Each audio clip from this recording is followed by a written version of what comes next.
Hi friends, আমি বাড়িতে এসেছি বলে আমার ভিডিও দিতে একটু দেরি হচ্ছিল, কারণ আম, বাড়িতে মেয়েকে সামলানো, টুকটাক কাজবাজ থাকে, সমস্ত কিছু মিলিয়ে আমার একটু টাইমটা হয়ে উঠছিল না।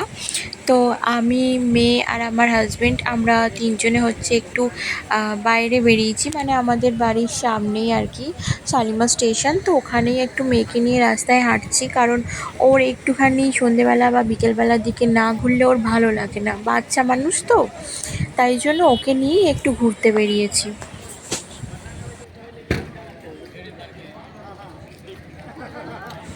আমাদের বাড়ি থেকে শালিমার স্টেশন মাত্র 1 সেকেন্ড বা 2 পা হেঁটে গেলেই শালিমার স্টেশন।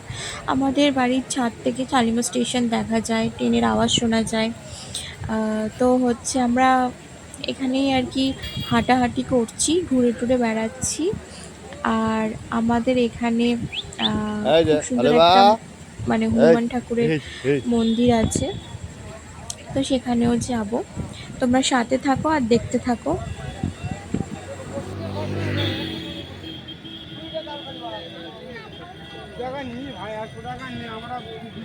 এখন আমাদের শালিমার স্টেশন কত উন্নত হয়ে গেছে জানো তো বন্ধুরা। আগে এত উন্নত ছিলই না, মানে এখানে আমরা যখন ওই 5-6-এ পড়তাম, তখন ট্রেন বলতে একটা দুবার লোকাল ট্রেন থাকতো, একটা সকাল 10টা বা 10:30টার দিকে, আর সন্ধে 6:30 বা 5:30টার দিকে একটা লোকাল ট্রেন থাকতো, সেটা ওই মেচেদা ফেচেদা পর্যন্ত যেত। তো এই দুটোই ট্রেন থাকতো, আর ট্রেন থাকতো না। তার মালগাড়ি ঢুকতো, মাল আসতো বাইরে থেকে, তো এইটুখানি ছিল। আর এখানে এত সুন্দর এখন মানে হয়ে গেছে রাস্তাঘাট। তখন একটা রাস্তা ছিল, এরকম একটা বড় রাস্তা ছিল, আর এই দিকটাতে একটা ঝিল মতন ছিল।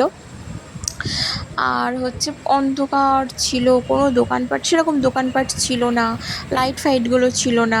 ওই একটা ওই পোস্টের ওপরে যে হলুদ হলুদ বড় বড় লাইট লাগানো থাকতো, ওরকম একটা করে লাইট লাগানো থাকতো। আর লোকজন সেরকম, মানে 8:30 হয়ে গেলে লোকজন বেরোতো না, পুরো নিস্তব্ধ শুনশান হয়ে যেত। আর এখন বাপরে বাপ, সারা রাত লোক বসে থাকে, গাড়ি ঘোড়া সব সময় চলছে, মানে পুরো দিন লাগে। প্রচণ্ড উন্নত হয়ে গেছে এখন, এখানে সমস্ত কিছু পাওয়া যায়, শুধু মিষ্টির দোকানটাই নেই, বাট বাকি সমস্ত কিছু পাওয়া যায়।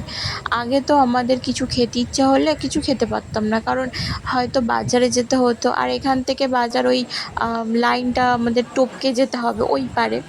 এবার আমাদের এখানে হচ্ছে ট্রেনের খুব সমস্যা, সব সময় গেট পড়ে থাকে, আর মালগাড়ি নয়তো ট্রেন সবসময় মানে জ্যাম করে থাকে, তো হচ্ছে ওই জ্যামে পড়তে হয়।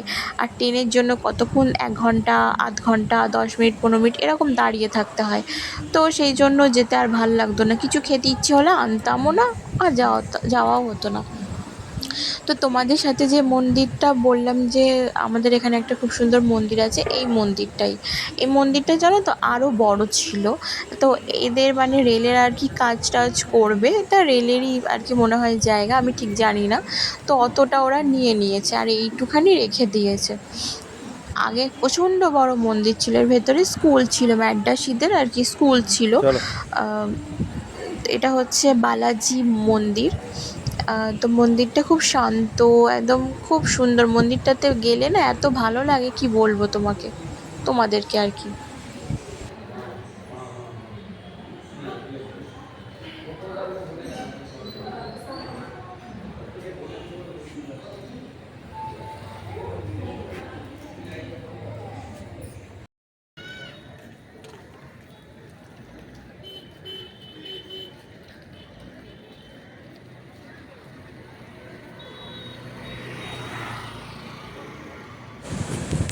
আমরা হচ্ছে এখন স্টেশনের ভেতরটাতে ঢুকেছি, মানে একদম ভেতরে যাইনি।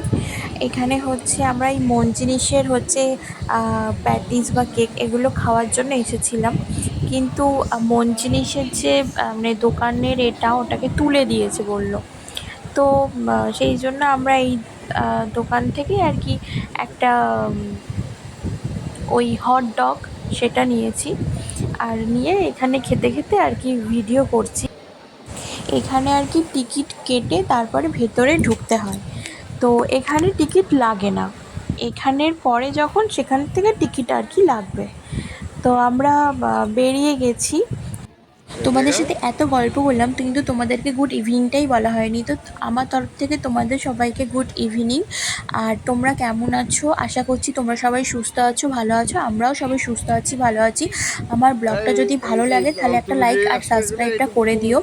আমি আমার ব্লগটা এখানেই শেষ করছি। দেখা হচ্ছে পরবর্তী ব্লগে। আর বাই।